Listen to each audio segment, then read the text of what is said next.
serta para sivitas akademika yang hadir dalam kesempatan kali ini, para Forkopimka, Bapak dari kecamatan, dari kejaksaan, dari kantor urusan agama, dan dari Koramil, dari Polsek, dan juga saya lihat dari TNI Angkatan Laut, dan unsur-unsur yang lain yang mungkin terlewatkan, tokoh masyarakat. Ada Abah Rizal, sahabat saya yang saya kenal pertama kali Banda Naira ya karena Abah Rizal ini sampai hari ini. Dan tentu dari tim riset dari UIN Sunan Ampel, ada Pak Zaki, ada Pak Wahyu. Kemudian yang pegang foto itu pengumuman untuk mahasiswi itu masih bujang ya itu. Dan kira-kira siap naturalisasi kayak pemain sepak bola. Bapak Ibu sekalian yang saya hormati, Pak Moderator, Mas Aditya, dan hadirin yang saya hormati, berbicara tentang Indonesia tidak ada yang lepas dari unsur kelautan, karena Indonesia itu memiliki ciri khas yaitu negara kepulauan dengan laut yang sangat luas. Bangsa kita sejak dulu dikenal sebagai bangsa pelaut, negara maritim yang sangat kuat, bahkan memproduksi perahu kayu, perahu pinisi yang dari abad ke abad cukup populer, yaitu di daerah Bulu Kumba, Sulawesi Selatan. Itu perahu-perahu yang di era sebelum era modern itu sudah menjelajah dunia sampai ke Madagaskar, sampai Afrika, dan banyak cerita tentang itu, riwayat tentang perahu, ada studinya sendiri saya kira. Bapak Ibu sekalian, tidak ada negara di dunia ini dengan padanan seperti Indonesia. Hampir tidak ada, boleh dikatakan tidak ada dengan padanan seperti di Indonesia. Dengan luas yang bentangannya itu seperti bentangan Eropa, dengan 2000 suku bangsa, dengan sekian ratus bahasa, dengan banyak unsur di dalamnya. Tidak ada negara di dunia ini yang seperti Indonesia. Dari sisi agama ada 5 agama yang akur di sini, kecuali kalau ada provokasi-provokasi dan termakan provokasi seperti beberapa tahun yang lalu. Tidak ada negara dengan etnisitas seperti Indonesia. Saya dengan Pak Zaki ini sudah beda. Saya orang Jawa, Pak Zaki orang Lombok. Jadi kalau saya pakai keris, Pak Zaki pakai apa Pak Zaki? Kelewang. Jadi saya kira kita sangat bersyukur hidup di Indonesia ini. Oleh karena itu tentu kita harus berkaca. Negara seluas ini dengan kompleksitas seruak ini, kemudian kita bertahan 78 tahun, itu saya kira sudah luar biasa. Negara yang sezaman dengan kita ketika masa Orde Lama atau masa perjuangan dulu, misalnya Mesir misalnya.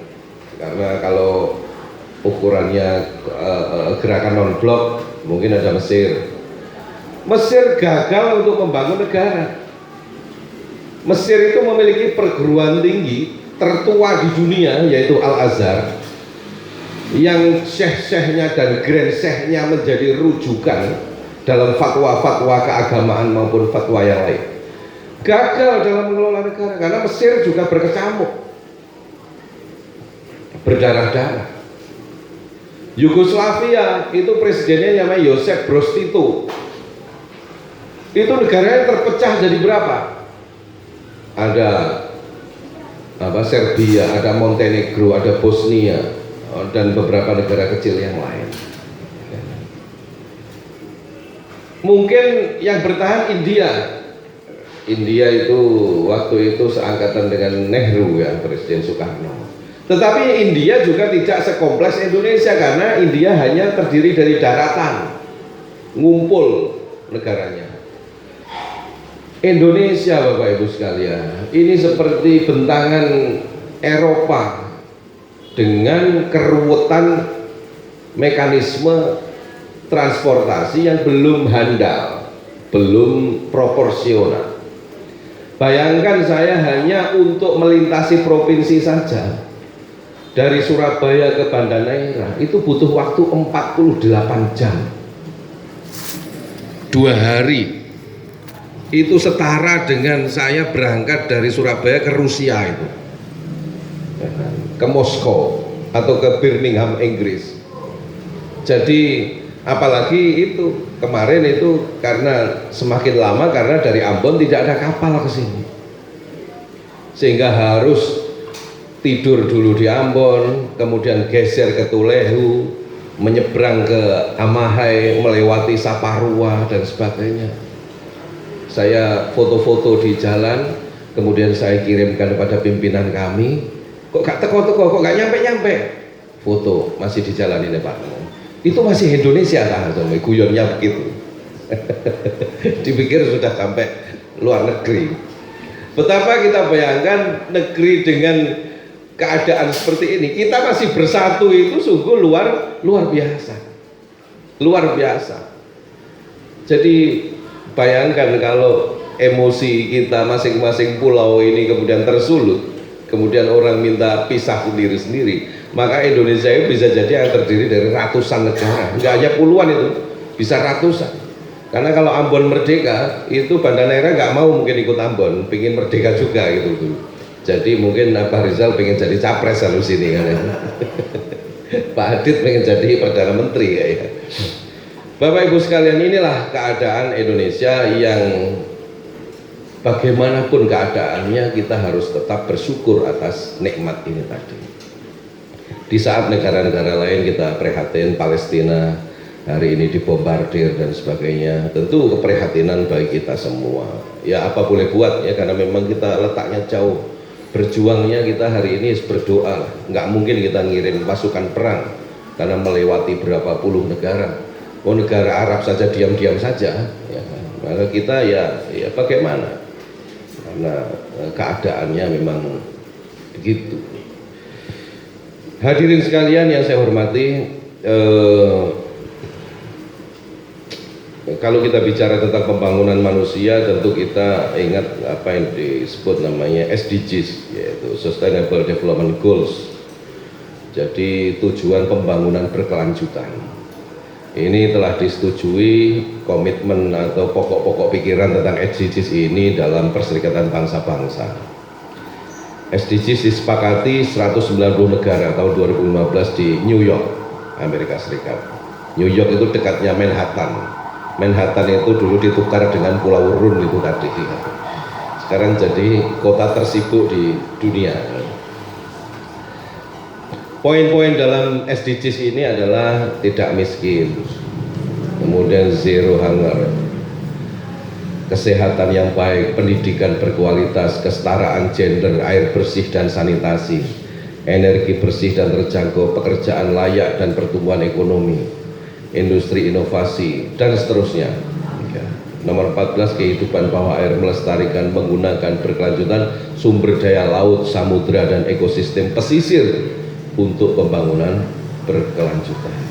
Ini poin-poin diantaranya. Bapak Ibu sekalian, sebagaimana mukadimah tadi bahwa Indonesia itu terdiri dari 17.499 pulau, semoga tidak ada revisi ya, membentang dari Sabang Merauke dengan luas wilayah 7 juta kilometer persegi. Nusantara disebut sebagai negara kepulauan terbesar karena 2/3 wilayah Indonesia merupakan perairan. Jadi ini Indonesia yang sangat luas, yang semuanya sangat indah.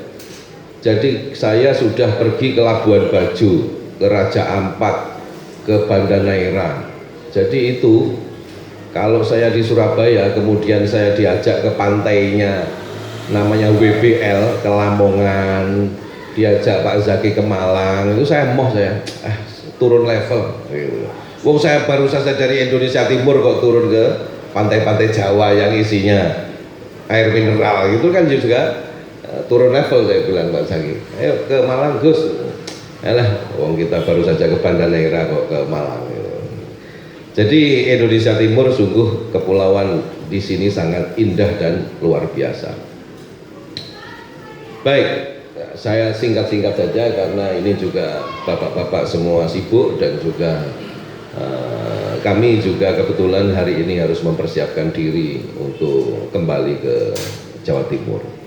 Di antara masalah kelautan di Indonesia adalah yang pertama adalah jati diri negara maritim, bahwa banyak sekali masalah-masalah di dalamnya, terutama pencatatan pulau-pulau di PBB, kemudian batas wilayah. Mengapa penting? Ya karena pengalaman yang lalu ada Sipadan, ada Legitan, ada pulau yang diklaim Malaysia, ada macam-macam.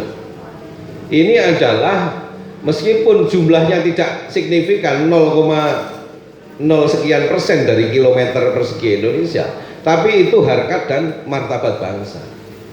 Saya yakin Bapak Tualeka yang hadir ini, kalau ada sejengkal tanah Indonesia dikuasai oleh negara selain Indonesia, tentu beliau tidak akan ikhlas dan tidak akan ridho. Pasti kudu tawur wae ya kan.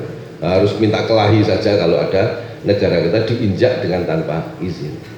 Nah, masalah-masalah ini penting karena apa? Jumlah pulau di Indonesia jumlahnya fantastis, apalagi di daerah-daerah perbatasan itu banyak pulau-pulau yang beberapa belum ada namanya bahkan, atau ada nama-nama ganda dan sebagainya.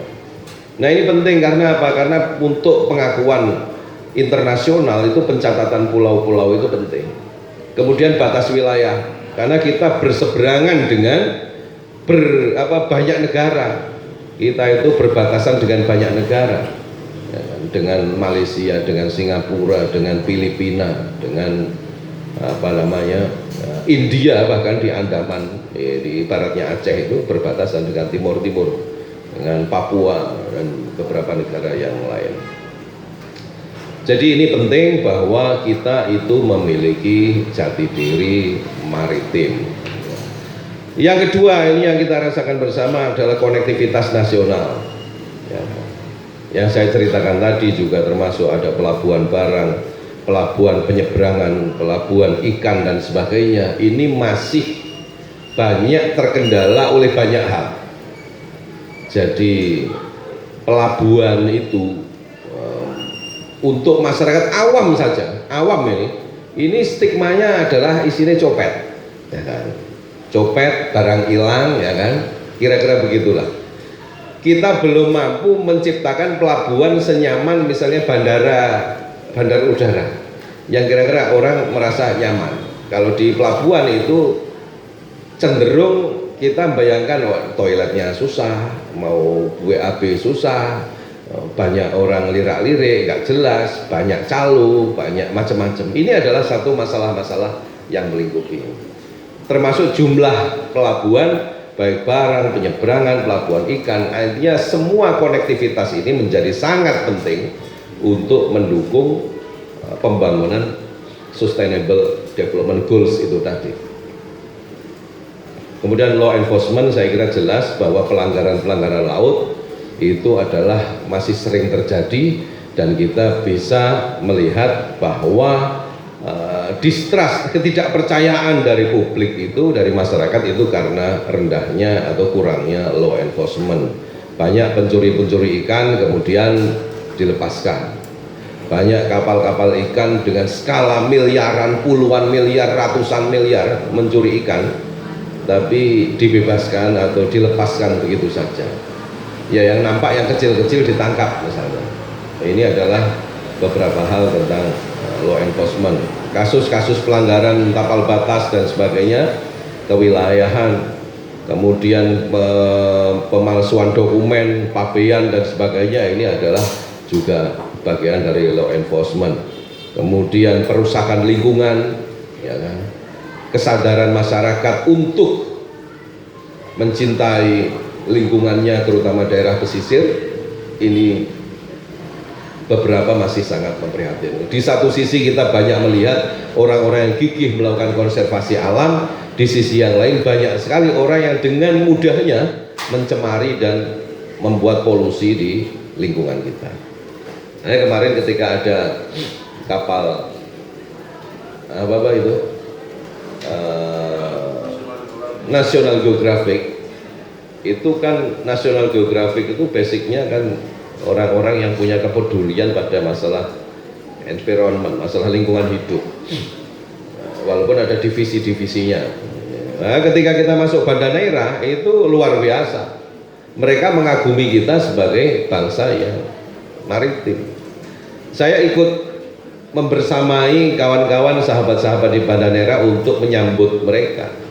Tetapi ironisnya misalnya di belakang saya di sungai depannya pos itu banyak sampah plastik, ada pop mie, ada macam-macam. Jadi ini ada kapal lingkungan hidup yang mengagumi kita. Di satu sisi kita melihat banyak sampah-sampah plastik di depan portal itu. Bayangkan, itu satu hal yang ironi. Di satu sisi kita banyak melahirkan orang-orang yang peduli pada lingkungan, di sisi yang lain kita mencemari lingkungan kita. Yang terakhir, bukan yang terakhir, ini satu yang pokok saja, adalah pariwisata laut yang belum maksimal.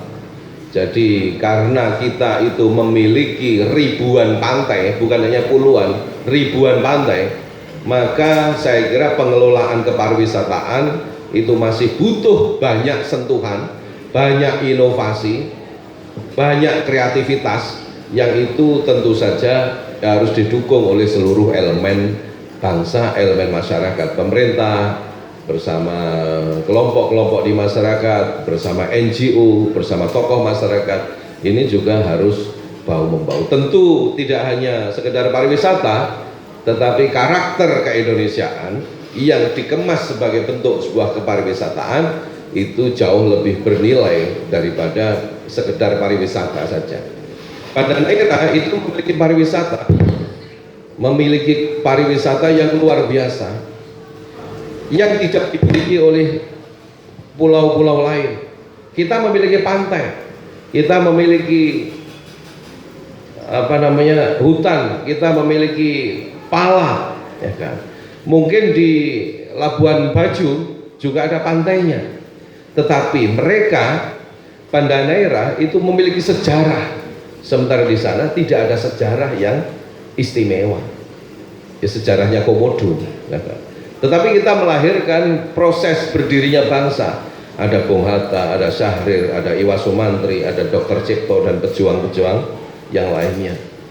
Tetapi di NTT tidak bermaksud saya mendiskreditkan, berbeda dengan di sini. Kita memiliki banyak hal tentang itu. Saya kira tidak cukup waktu untuk membicarakan ini secara panjang. Tentu kita bisa menyempatkan untuk berdiskusi di lain kesempatan. Mudah-mudahan apa yang saya sampaikan bisa memberikan manfaat.